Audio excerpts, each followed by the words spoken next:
सीतापुर का एक सीधा सादा किसान था मोहन। मेहनती, ईमानदार और सबका मददगार। उसकी पत्नी गौरी भी उतनी ही नेक दिल और दयालु थी।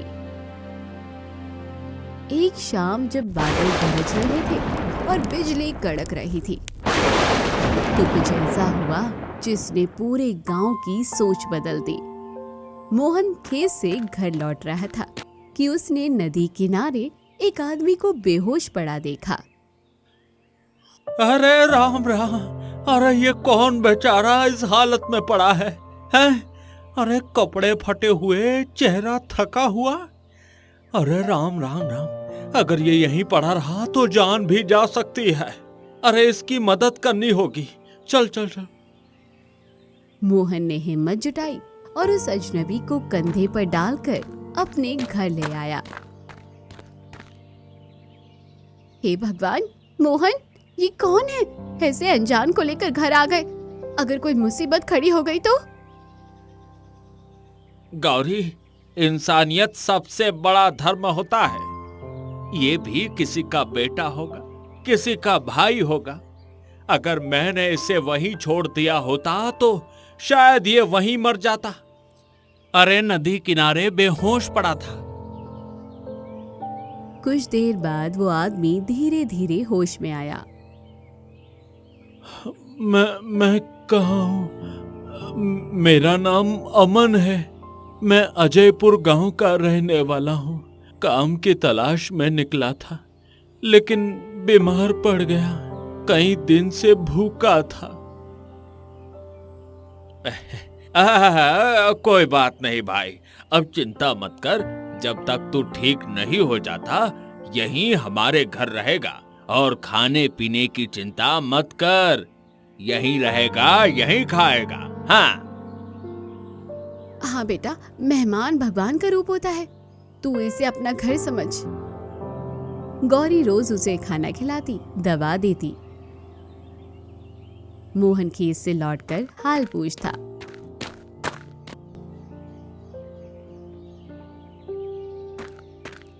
अरे मोहन, अरे भाई ये कौन है? अरे कहाँ से आया है ये? हैं? अरे इंसान है बस, है? अरे और क्या पहचान चाहिए तुम्हें?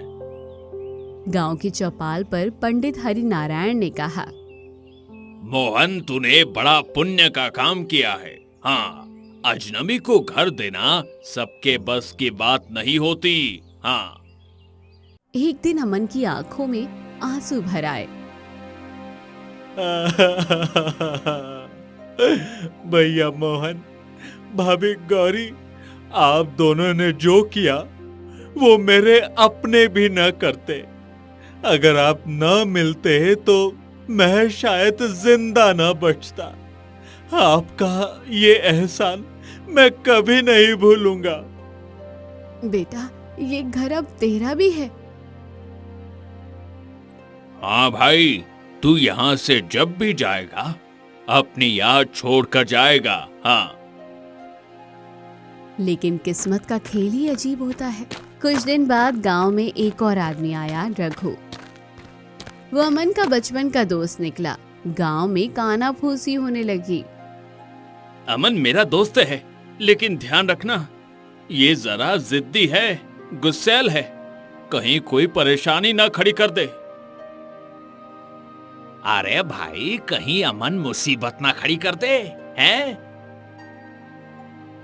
उस रात अमन बेचैन था। आखिरकार उसने मोहन से सच कहा। भैया, मुझे अब सच बताना होगा। मैं अजयपुर का नहीं हूं, लेकिन गांव छोड़कर इसलिए भागा था क्योंकि लोगों ने मुझ पर चोरी का इल्जाम लगा दिया था। मैंने कुछ नहीं किया था, पर बदनामी के डर से भाग गया। भाई, हम चेहरा देखकर इंसानियत पहचानते हैं। तेरी आंखों में सच्चाई है। अगर तू बेगुनाह है तो हम तेरा साथ देंगे। हाँ।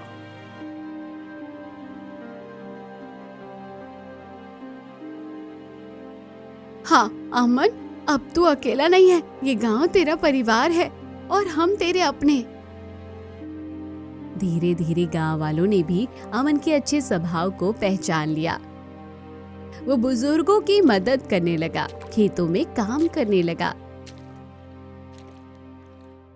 चौपाल पर पंडित हरिनारायण ने सबके सामने कहा, आज से अमन भी सीतापुर का बेटा है। जैसे मोहन गौरी ने इसे अपनाया, वैसे ही हम सब भी इसे अपनाएंगे और इसे अपना गांव का ही समझेंगे। हाँ।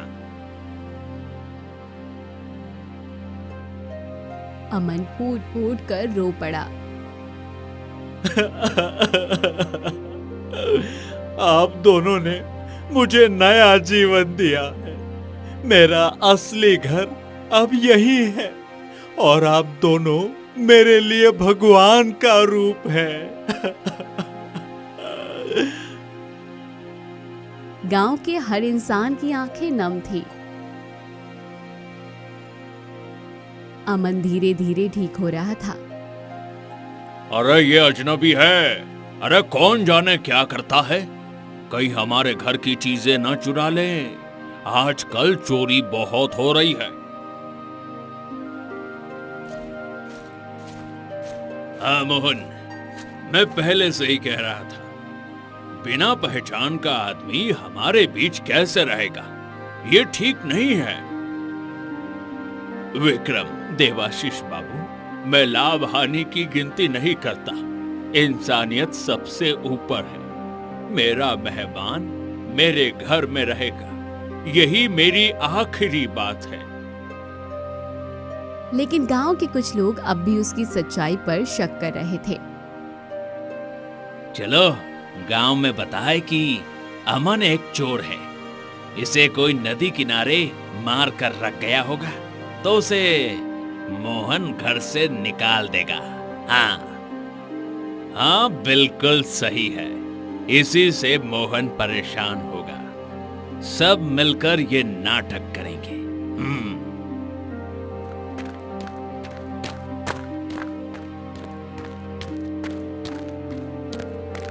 इस बीच मोहन और गौरी अपने मेहमान के प्रति पूरी दया और प्यार दिखाते रहे।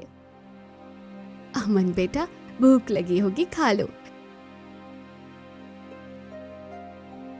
दादी, मैंने काफी खा लिया और आप लोगों का लाड़ प्यार देख के तो वैसे ही पेट भर जाता है। झूठ मत बोल, हैं? अरे जब तक भूख लगी है खा लो। अरे तू हमारे घर का बेटा है, बेटा है हमारे घर का। हाँ। गौरी और मोहन की सच्चाई देखकर अमन का दिल और भी भावुक सा हो गया। इसी बीच गांव की लड़की पूजा अजयपुर गांव से आई। वो अमन को पहचान गई। अरे ये वही अमन है ना, जो अजयपुर का रहने वाला है? तूने उसे पहचान लिया? अरे इसका मतलब अब कोई शक नहीं होगा। हाँ, मैं जानती हूँ इसके परिवार को। ये बिल्कुल बेगुनाह है। बिल्कुल। अब मैं सबको बताऊंगी कि अमन बहुत अच्छा इंसान है और झूठ फैलाकर उसे बदनाम कर रहे थे लोग। पूजा की बातों से गांव वाले धीरे धीरे समझने लगे कि अमन दोषी नहीं है। अमन अब गांव के लिए काम करने लगा। नदी किनारे टूटे घर की मरम्मत, बुजुर्गों की मदद भी करता। तू सच में बड़ा दिल का इंसान है। यही कारण है कि लोग तुझे अपनाने लगे हैं और तुझे अपने गांव का मानने लगे हैं। गांव वाले भी उसकी मेहनत और अच्छाई देखकर प्रभावित होने लगे। धीरे धीरे विक्रम और देवाशीष बाबू की चालाकी सबके सामने बेनकाब हो गई। अब गांव में हलचल थी। अमन की अच्छाई सामने थी और जो लोग उसे बदनाम करने की कोशिश कर रहे थे, उनका मजाक उड़ने लगा। अरे विक्रम का मुंह काला है। देखो, अमन ने तो सबका दिल जीत लिया भाइयों। हाँ, हमने गलती की। हमने बिना वजह अमन पर इल्जाम लगाया, बिना कुछ जाने।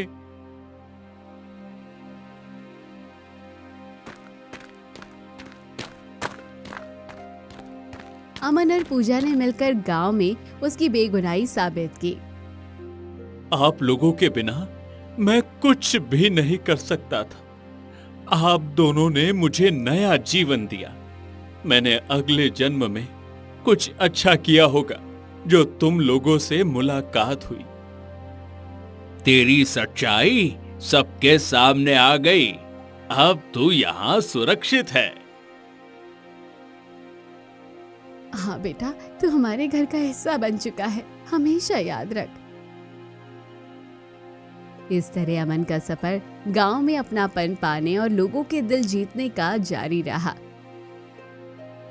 अगली सुबह गांव में हल्की धूप खिली। अमन ने नदी किनारे टूटे हुए किनारों की मरम्मत शुरू की। गांव वाले अब धीरे धीरे उसे देखकर मुस्कुराने लगे। पूजा, अगर मैं अकेला होता तो शायद ये काम इतनी जल्दी नहीं हो पाता। आपका साथ होना बहुत जरूरी था। अमन, तू सच में दिल का बड़ा इंसान है। तुझे देखकर लोग समझ गए कि सच्चाई और अच्छाई हमेशा जीतती है।